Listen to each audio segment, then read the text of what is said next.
The Chargers open OTAs knowing their immediate future looks pretty damn good. Mr. LAFC Carlos Vela has retired, and an anonymous Big Ten coach just shredded UCLA football. Good morning. I'm James, and this is your daily dose of sports and snark for the greatest sports city in the world, Los Angeles. This is the Faithful Angelenos Morning Report. It is May 28, 2025. Welcome back to the Sanctum Sanctorum of LA Sports. Tonight I'm going to be heading out to see your six-time MLS Cup champion Galaxy. Maybe they'll get their first win? Maybe?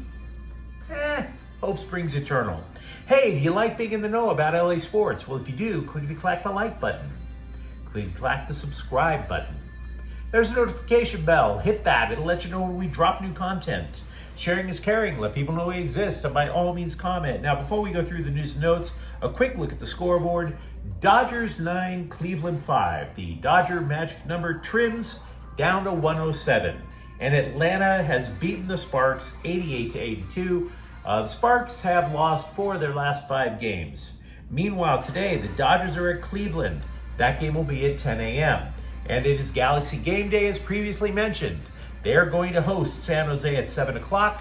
What do you say we get to the news? You know, it's kind of a buzzkill to look at the next offseason in the NFL. You're like, dude, can we at least play some games first before we start combing through mock drafts and all that? So I hear you. I do. But it can be a barometer of a franchise's overall health. And CBSSports.com believes the Chargers are poised, no matter how much they win this upcoming season, to win next offseason as well. Because if you think cap space is king, the Bolts are currently estimated to have more in the bank than any other franchise. Almost $111 million. Consider, it was just last offseason when they were cutting everybody and hiring day laborers from Home Depot. It's a hell of a change. Now, to be clear, the $111 million, it's going to change. Because if you remember, tackle Rashawn Slater, he needs a new contract, and his contract will reset the entire market for offensive linemen. So there is that. And the Chargers also have only 6 draft picks for 2026. So that's kind of meh. But they can keep Slater. And next offseason, they can make some pretty damaging moves. Speaking of Slater, the dude was a no-show when the Chargers opened their organized team activities yesterday. It's the first time he's ever skipped an OTA session in his career. So let's be real, that's a message being sent. Also, cornerback Cam Hart revealed he had shoulder surgery in the offseason and therefore can't participate. He suffered a torn labrum during the playoff loss in Houston. Now, as for the team, how they looked on the field, put it this way.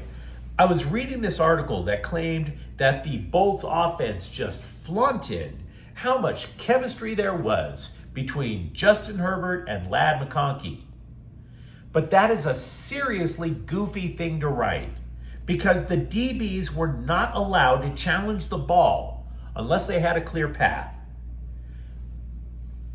That's literally the equivalent of a beauty contest where all the girls except for one has to wear a potato sack. In other words, any receiver is just going to look amazeballs if you're not allowed to cover them. So, shh, we don't know yet. One thing to keep an eye on, though, is the battle for center. The Bolts had talked up Zion Johnson shifting to center from left guard, but the Athletic noted that when the offense set up for the 11-on-11 period, Brad Bozeman was back at center. So this change is not exactly a sure thing. Plenty of Chargers news to discuss. Feel free to let me know what you think in the comments thread. Meanwhile, the Rams are expected to have more than $75 million in cap space. That's the 5th most in the NFL. 9 draft picks, by the way, for the draft next summer. Now, just like the Chargers, figures could change. Same for the Rams, right? For example, the Rams might send picks to Miami in a trade to bring back Jalen Ramsey.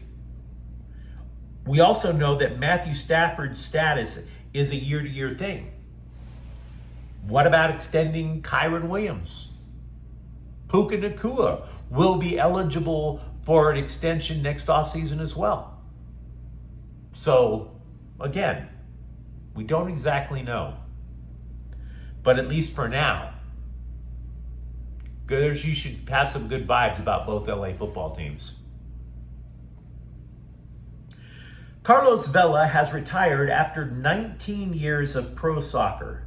Now, he did play in a couple of World Cups with Mexico, made a stop at Arsenal, but let's be real. He is going to be remembered as Mr. LAFC. He was their first designated player signing back in 2018. He won an MLS Cup with the Black and Gold, 2 supporter shields, and he had arguably the greatest individual season in MLS history. 34 goals and 15 assists in just 31 league matches back in 2019. Now, he's going to stay on with LAFC as a club ambassador, which pretty much means he's going to be signing autographs at a Tommy Burger in Van Nuys. But that's better than the alternative, which is being a 36-year-old dude expecting to have somebody call you and say, yo, you're not washed up. We're going to give you a big fat contract. And understand, I'm not even trying to say that to be disrespectful. He was on the Mexican national team with Chicharito Hernandez. Together, they were just brutalizing CONCACAF. I saw Vela play in the very first El Tráfico. His left-footed shot is world class. So I'm not trying to take things away from him. But hanging up his boots is the right call. The only thing worse than an athlete who was once terrific, the only thing worse than watching him fumble around on the field at the tail end of his career is desperately waiting for a phone call that is never going to come. So, Carlos Vela retires.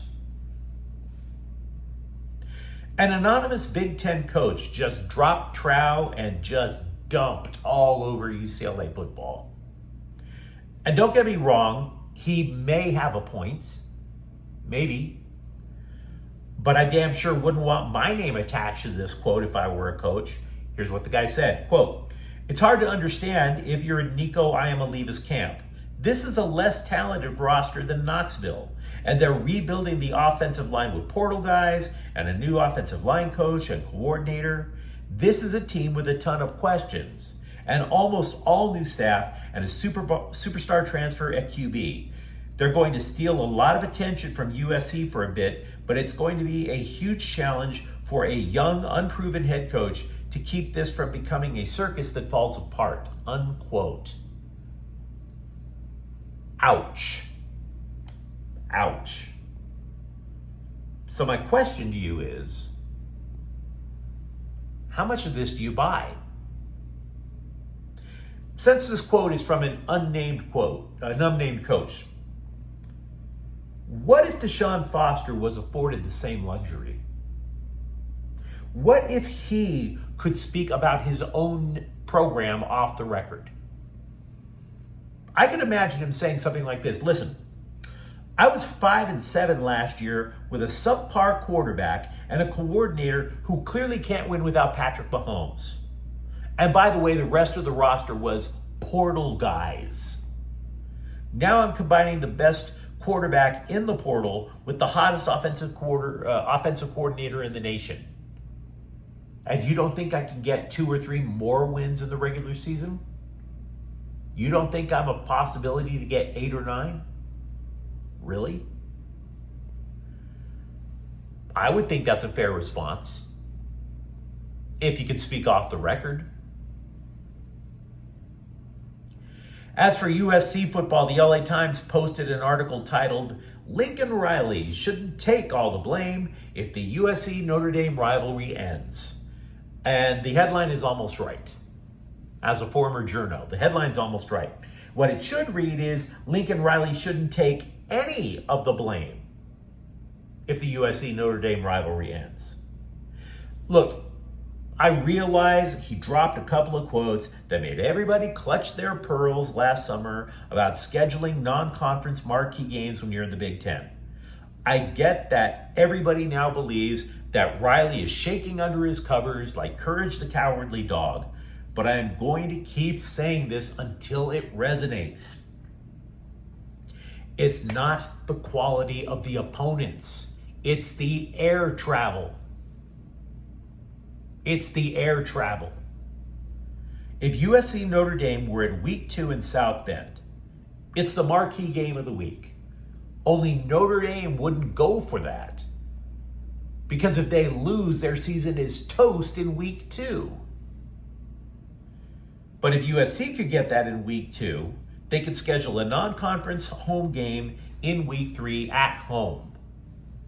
If the Notre Dame game interrupts the conference schedule late in the year, which is what the Irish want, there is a distinct chance that the Trojans would eventually have a year where they make cross-country flights in 3 consecutive weeks. Not even the NFL does that to any of their teams. Why should USC be the only football team in the country that would have to go through something like that? Why? For who? For what? Stop it. Stop it.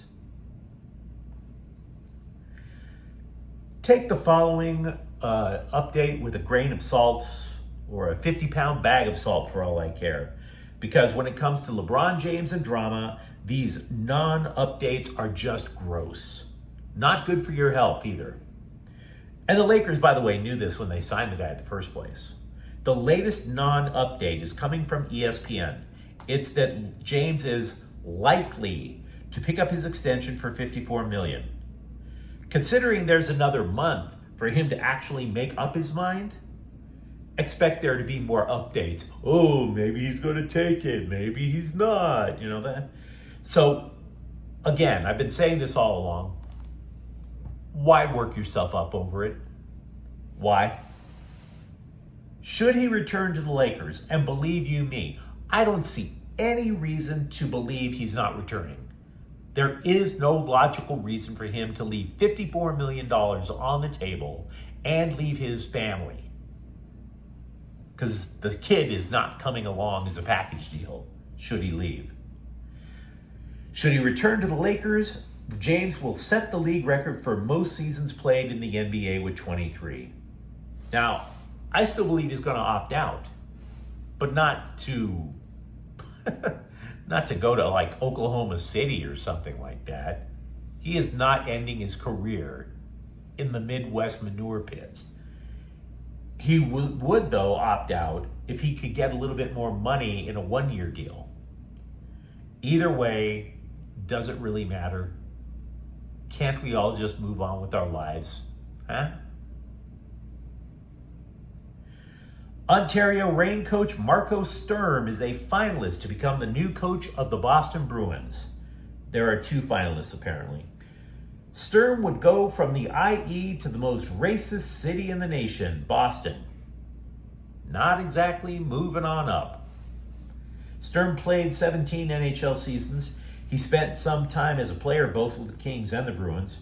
Behind the bench for the Reign, he guided them to the playoffs in each of his 3 seasons there. And this matters because, as we have established at length, the Kings no longer have this super deep prospect pool.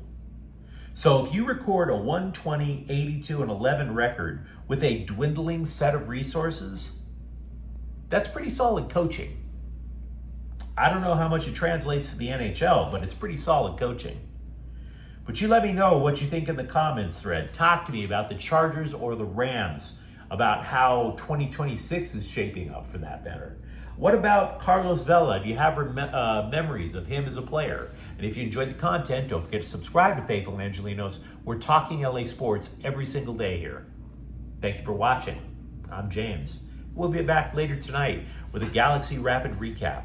Faithful Angelenos is a Kian Corte El Queso production. Take care.